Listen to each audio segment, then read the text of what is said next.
Good morning बच्चों, SGBT coaching classes में आपका स्वागत है। मैं भूमेश तिवारी। बच्चों, अभी हम कक्षा 10 की विज्ञान पढ़ रहे थे। अध्याय 3 चल रहा है। हमने पिछली कक्षा में धातु के बारे में पढ़ा कि धातु क्या होती हैं, इनके रासायनिक गुण क्या हैं, इनके भौतिक गुण क्या हैं। आज बच्चों हम पढ़ेंगे अधातु के बारे में कि अधातु क्या होते हैं, इनके भौतिक गुण क्या हैं, इनके रासायनिक गुण क्या हैं। चलिए बच्चों, कक्षा को स्टार्ट करते हैं। बच्चों, आपसे अनुरोध है कि आप सब रफ और पेन निकाल के बैठे और जो भी हम आपको यहाँ पर पढ़ाए तो उसको आप नोट करते चलें। चलिए बच्चों, देखते हैं। बच्चों, धातु के बारे में आपने पढ़ा कि धातु क्या करते हैं, इलेक्ट्रॉन त्याग करके धनायन बनाते हैं। क्या पढ़ा आपने कि धातु क्या करते हैं, इलेक्ट्रॉन त्याग कर देते हैं और धनायन बनाते हैं। तो अधातु इससे उल्टा होगा। अधातु क्या करते हैं बच्चों, इलेक्ट्रॉन ग्रहण करके ऋणायन बनाते हैं। धातु क्या करते थे, इलेक्ट्रॉन त्याग करके धनायन बनाते थे। तो अधातु क्या करते हैं बच्चों, इलेक्ट्रॉन लेकर ऋणायन बनाते हैं। आइए बच्चों, इसको समझते हैं। बच्चों, मैंने क्या कहा कि अधातु वे तत्व हैं जो इलेक्ट्रॉन ग्रहण करके ऋणायन बनाते हैं। धातु क्या कर रहे थे बच्चों, धातु बच्चों इलेक्ट्रॉन का त्याग कर रहे थे और क्या बना रहे थे, धनायन।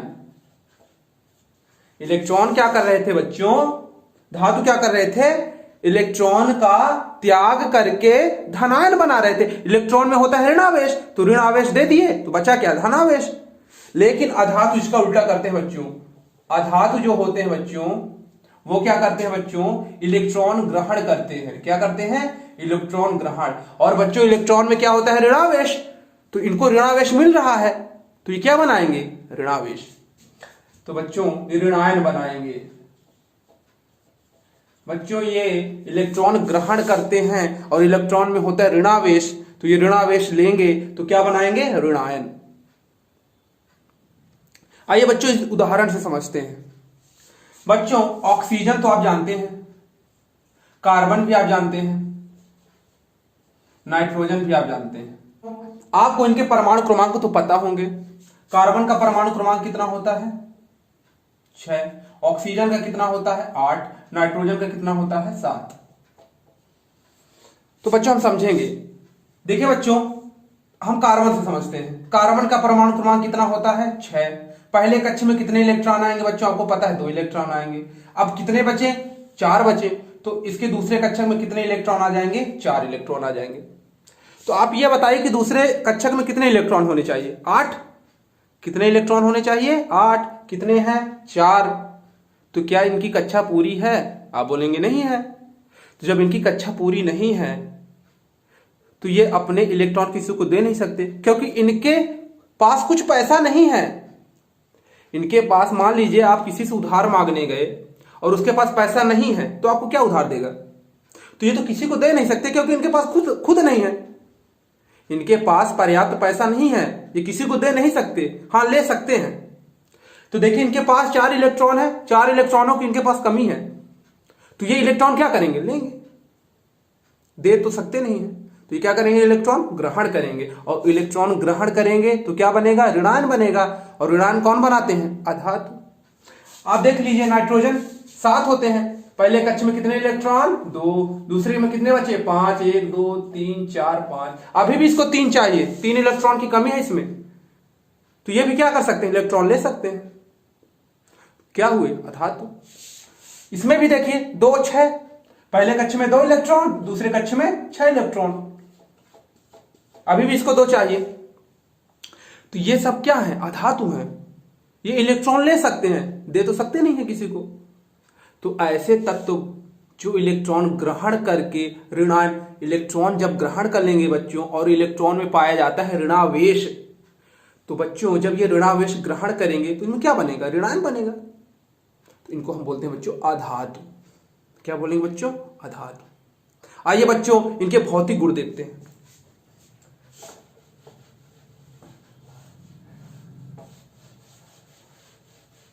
जो भी मैं आपको बताऊं बच्चों आप उसको नोट करते चलें। देखिए बच्चों, भौतिक गुण। अवस्था, आप जानते हैं कि ठोस, द्रव, गैस तीनों अवस्था होती है।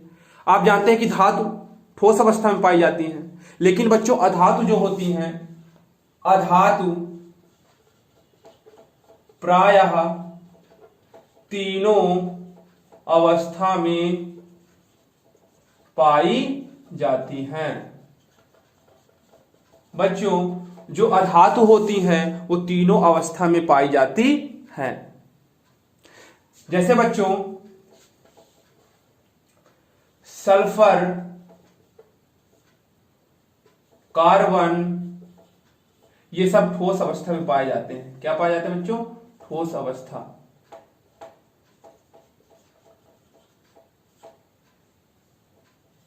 बच्चों ब्रोमीन अधातु किस अवस्था में पाई जाती है? द्रव अवस्था में। सल्फर और कार्बन किस अवस्था में पाए जाते हैं? ठोस अवस्था में। ब्रोमीन अधातु जो होती है द्रव अवस्था में पाई जाती है। और बच्चों आप जानते हैं नाइट्रोजन और ऑक्सीजन, नाइट्रोजन और ऑक्सीजन गैस हैं, किस अवस्था में पाई जाती हैं? गैस अवस्था में। तो देखिए जो हमारे पास धातु था वो सिर्फ ठोस अवस्था में पाया जाता था, एक अपवाद था पारा, लेकिन यहां पर देखिए ये अधातु तीनों अवस्थाएं में पाई जाती हैं। सल्फर कार्बन ठोस अवस्था में पाए जाते हैं, ब्रोमीन अधातु द्रव अवस्था में पाई जाती है, नाइट्रोजन और ऑक्सीजन गैस अवस्था में पाए जाते हैं। बच्चों आपके पेपर में ऑब्जेक्टिव पूछता है कि कौन सी अधातु द्रव अवस्था में पाई जाती है, आप याद रखेंगे ब्रोमीन अधातु। धातु पूछे तो पारा, धातु पूछे तो पारा, अधातु पूछेगी तो ब्रोमीन, बिल्कुल याद रखना है। मैं इसको क्वेश्चन में बंद कर रहा हूं ब्रैकेट में, इसको आप नोट करके रखें कि ब्रोमीन अधातु किस अवस्था में पाई जाती है? द्रव अवस्था में पाई जाती है। आगे चलते हैं भंगुरता। बच्चों जैसे आपने देखा होगा कि धातु में क्या पाया जाता था? आघात वर्धनीयता। अगर हम उसको किसी भी वस्तु से पीटे तो चादर के रूप में बन जाती थी, लेकिन इसमें होता है भंगुरता। भंगुरता माने होता है कि किसी भी अधातु को यदि हम किसी वस्तु से पीट दें तो क्या होगा बच्चों? टूट जाता है, टुकड़ों में टूट जाता है, तो उसको बोलते हैं भंगुरता। आप लिख सकते हैं इसको कि अधातु को किसी वस्तु से पीटने पर यह टुकड़ों में टूट जाता है। टुकड़ों में टूट जाता है, ये भंगुर होता है, बहुत ही कमजोर होता है। अगर आप इसको पीट दें तो ये टूट जाएगा। आगे चलते हैं बच्चों चालकता।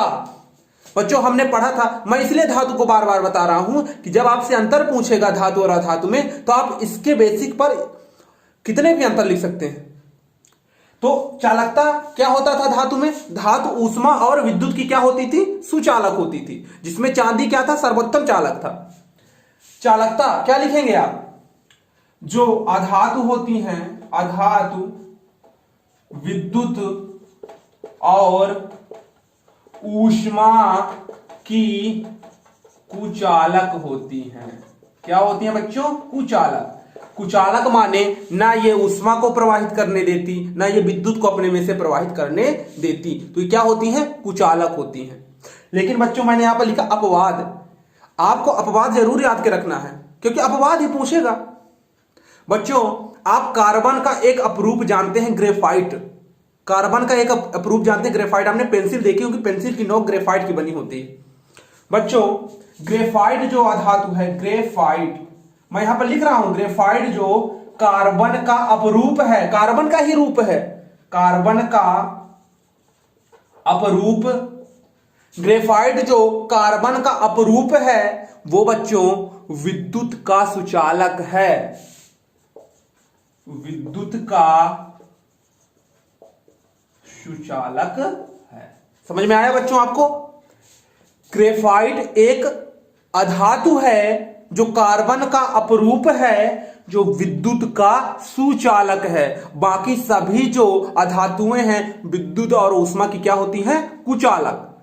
अपने में से विद्युत और ऊष्मा को प्रवाहित नहीं होने देती, लेकिन जो ग्रेफाइट है वो विद्युत की क्या होती है बच्चों? सुचालक होती है। इसको मैं ब्रैकेट में बंद कर रहा हूं, बिल्कुल इसको याद करके रखेंगे आप। अब देखिए अगला, चमकहीन और धुंधली। बच्चों आपने देखा था कि धातुएं क्या होती हैं, उनमें चमक पाई जाती है। आप चांदी देखे होंगे, सोना देखे होंगे, लेकिन जो अधातुएं होती हैं बच्चों, इनमें ना चमक पाई जाती और ये धुंधली होती हैं। अधातु में चमकहीन और धुंधली होती हैं। क्या होती है बच्चों? चमकहीन, इनमें चमक नहीं होती, और ये क्या होती हैं? धुंधली होती हैं। लेकिन बच्चों इसमें भी एक अपवाद है, आप इसको याद करके रखेंगे। आयोडीन, आयोडीन जो होता है बच्चों, इसमें चमक पाया जाता है। मैं लिख रहा हूं यहां पर, आयोडीन अधातु है बच्चों। आयोडीन में, या लिख लीजिए आयोडीन चमकदार होती है, चमकदार होती है। याद रखेंगे कि जो आयोडीन अधातु है वो चमकदार होती है। जो अब आगे देखते हैं, मुलायम। बच्चों जो अधातुएं होती हैं वो मुलायम होती हैं, अधातुएं मुलायम होती हैं। बच्चों आपने पढ़ा था कि धातुएं क्या होती हैं? कठोर होती हैं। अधातुएं क्या होती हैं? मुलायम होती हैं। लेकिन बच्चों इसमें एक अपवाद है, हीरा। आप देखते होंगे कि हीरा बहुत ही कठोर होता है। हीरा जो होता है वो बहुत ही कठोर होता है, जिसका उपयोग क्या किया जाता है? काटने में उपयोग किया जाता है। तो आप लिख लें, हीरा किसका अपरूप है बच्चों? कार्बन का ही, कार्बन का अपरूप है। हीरा कार्बन का अपरूप है। हीरा कठोर होता है। बच्चों हीरा क्या होता है? कठोर होता है। बिल्कुल, अपवाद को तो आप जरूर याद करें। तनन सामर्थ्य। बच्चों जैसे धातुओं में को अगर हम खींच दे तो तार के रूप में हो जाती हैं, लेकिन यदि हम अधातुओं को खींचे बच्चों तो ये टूट जाती हैं। अधातु खींचने पर टूट जाती है। गलनांक और क्वथनांक, मेल्टिंग पॉइंट और बॉइलिंग पॉइंट। बच्चों धातुओं की तुलना में कम होती है, धातुओं की तुलना में कम होते हैं। फिर है बच्चों घनत्व, डेंसिटी। बच्चों अधातु हल्के होते हैं। कैसे होते हैं बच्चों? हल्के होते हैं। इनका घनत्व धातु की तुलना में कम होता है। क्या होता है बच्चों? कम। तो बच्चों ये थे इनके भौतिक गुण। अब हम देखेंगे रासायनिक गुण। बच्चों अब इनके रासायनिक गुणधर्म देखते हैं।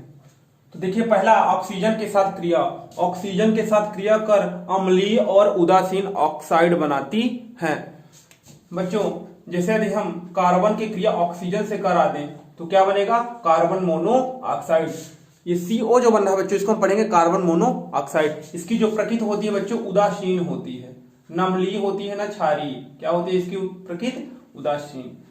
अब बच्चों अगर हम कार्बन की क्रिया ऑक्सीजन से करा दें, कार्बन क्या है? अधातु है, और ऑक्सीजन से क्रिया कराना है, तो कार्बन की क्रिया ऑक्सीजन से करा दे बच्चों, तो इस बार क्या बनेगा? CO2। और जानते हैं कि कार्बन डाइऑक्साइड की प्रकृति क्या होती है? अम्लीय।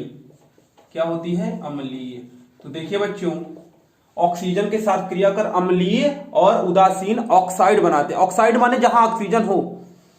देखिए कार्बन मोनोऑक्साइड में भी ऑक्सीजन जुड़ा है और कार्बन डाइऑक्साइड में भी ऑक्सीजन जुड़ा है। तो कौन कौन सी बनाते हैं? उदासीन और अम्लीय ऑक्साइड बनाते हैं। आगे देखिए, अधिक क्रियाशील अधातु कम क्रियाशील अधातु को अपने लवण से विस्थापित कर देती है। मतलब विस्थापन क्रिया हो रही है। धातु में भी आपने पढ़ा था कि अधिक क्रियाशील धातु कम क्रियाशील धातु को क्या कर देती है? विस्थापित कर देती है। तो यहां पर भी विस्थापन क्रिया होती है। अधिक क्रियाशील अधातु कम क्रियाशील अधातु को विस्थापित कर देती है। जैसे बच्चों आपके सामने सोडियम ब्रोमाइड, क्या पढ़ेंगे इसको? Sodium bromide. नाम अगर नहीं बन रहा तो आप लिख लिया करें यहां पर, सोडियम ब्रोमाइड। ब्रोमीन जुड़ा है तो क्या पढ़ेंगे? Sodium bromide. कि अगर हम क्लोरीन से क्रिया करा दे बच्चों तो क्या बनेगा? 2NaCl सोडियम क्लोराइड, और ब्रोमीन क्या हो जाएगा बच्चों, बाहर हो जाएगा। तो देखिए बच्चों, क्लोरीन ज्यादा क्रियाशील अधातु है, उसने ब्रोमीन कम क्रियाशील अधातु को क्या कर दिया, विस्थापित कर दिया, हटा दिया। देखिए क्लोरीन किसके जगह में आ गया, ब्रोमीन की जगह में आ गया, मतलब विस्थापन अभिक्रिया हो रही है। आगे पढ़िए, क्लोरीन के साथ क्रिया, क्लोरीन के साथ क्रिया कर सहसंयोजक अधातु क्लोराइड बनाते हैं। जो अधातु होते हैं वो क्लोरीन, आप जानते हैं कि हाइड्रोजन अधातु है, हाइड्रोजन की क्रिया यदि हम क्लोरीन से करा दे बच्चों तो क्या बनेगा, इसको चाहे आप HCl हाइड्रोक्लोरिक अम्ल पढ़े, हाइड्रोजन आधातु क्लोराइड, देखिए हाइड्रोजन आधातु है, क्या जुड़ा इसमें, क्लोरीन, तो आधातु क्लोराइड हो गया। तो बच्चों, और सहसंयोजक बंध, बच्चों आप जानते, देखिए क्या होता है सहसंयोजक बंध, मैं आपको समझाना चाहता हूं। जब बच्चों दो तत्व आपस में ही अपने इलेक्ट्रॉनों का आदान प्रदान करके जो बंध बनाते हैं उसे सहसंयोजक बंध पढ़ते हैं। मैं आपको एक उदाहरण आप कहे तो मैं यहां पर समझाने का प्रयास करूंगा। जैसे मान लीजिए बच्चों Cl2 है, क्लोरीन, आप जानते हैं क्लोरीन का परमाणु क्रमांक क्या होता है, 17, मतलब पहले कक्ष में 2 इलेक्ट्रॉन, दूसरे कक्ष में 8 इलेक्ट्रॉन, बच्चे कितने, 7। तो बच्चों अभी इसको 1 इलेक्ट्रॉन की जरूरत है, तो ये क्या करता है बच्चों, ये क्लोरीन आपस में क्या करते हैं, एक इलेक्ट्रॉन का क्या कर लेते हैं, साझा कर लेते हैं। ये क्लोरीन अपना 1 इलेक्ट्रॉन और ये क्लोरीन अपना 1 इलेक्ट्रॉन का क्या कर लेते हैं बच्चों, साझा कर लेते हैं। तो ऐसे बंध को हम बोलते हैं बच्चों सहसंयोजक बंध, जहां पर आपस में ही एक इलेक्ट्रॉन का आदान प्रदान करके साझा करके बंध बना लें, तो ऐसे बंध को हम बोलते हैं सहसंयोजक बंध। तो देखिए बच्चों, हाइड्रोजन की अगर हम क्लोरीन के साथ क्रिया करा दे, आधातु की क्लोरीन के साथ क्रिया करा दे तो क्या बनेगा, आधातु क्लोराइड। हाइड्रोजन क्या है, आधातु है, और क्लोरीन भी है जुड़ा, आधातु क्लोराइड। देखिए अब हाइड्रोजन के साथ क्रिया कर सहसंयोजक हाइड्राइड बनाते हैं। हाइड्रोजन के साथ अब क्रिया कराना है किसी अधातु को, आप सल्फर का करा दीजिए तो क्या बनेगा बच्चों, H2S सहसंयोजक हाइड्राइड, इसको पढ़ेंगे बच्चों हाइड्राइड, सल्फर हाइड्राइड। तो देखिए बच्चों, सल्फर अधातु है, हाइड्रोजन के साथ क्रिया करा दिए तो क्या बन रहा है, सल्फर हाइड्राइड, आधातु हाइड्राइड, असहसंयोजक बंध। इसमें बंध भी क्या है, सहसंयोजक, मतलब आपस में ही इलेक्ट्रॉन का आदान प्रदान कर लेते हैं। तो बच्चों आज हमने अधातु के बारे में पढ़ा, उनके रासायनिक और भौतिक गुणधर्मों के बारे में पढ़ा। तो बच्चों जो बच्चे हमसे पहली बार में जुड़ रहे हैं, चैनल को सब्सक्राइब जरूर कर लें, लाइक करते रहें, शेयर जरूर करें। अधिक से अधिक बच्चे जो अभी हमको नहीं जानते हैं तो वो सभी बच्चे हम लोगों को जानने लगे और इसका सभी बच्चों को फायदा हो। चलिए बच्चों अब आगे मिलते हैं, धन्यवाद आप लोगों का।